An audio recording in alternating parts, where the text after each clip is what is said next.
Welcome back to Giants.com, the Giants Training Camp Report, the online edition. My name is John Schmuck. With me, as always, is Michael Eisen. Giants training camp is well on the way up here in Albany, and one thing has been constant through the first few days of practice. The defense is ahead of the offense, and even head coach Tom Coughlin noticed that today.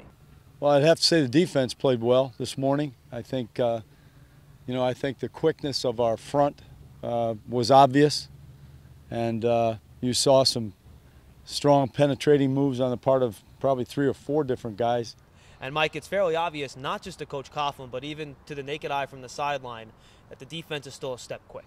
Yeah, Coach Coughlin really laid down the gauntlet to the offense today, challenged the offense to at least catch up to the defense and start playing better. But it's not unusual this early in camp for the defense to be ahead of the offense. I don't think usually it's this far ahead. You'd like to see the offense play better, but it's always a good news, bad news thing in training camp.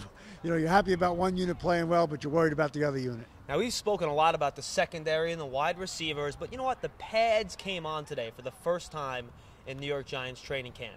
And that means the linemen really get to start getting into it, and the defensive line has certainly played well.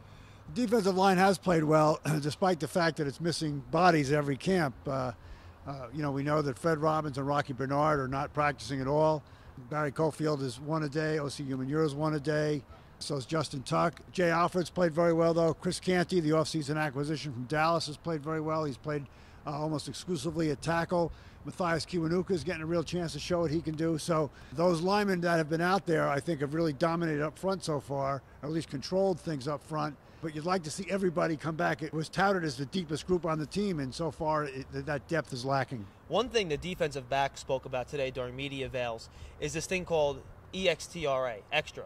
Aaron Ross started in the offseason. The guys kind of send text messages to each other during the offseason to make sure they're getting their reps in, they're getting their work in, they're getting their homework in, so they're ready for training camp, and so far it's showing. Yeah, Kenny Phillips talked about that the other day. Even when they were on that 6-week break between the end of minicamp and the start of training camp, they were in constant communication with each other. Are you working out? Are you doing this? Are you studying?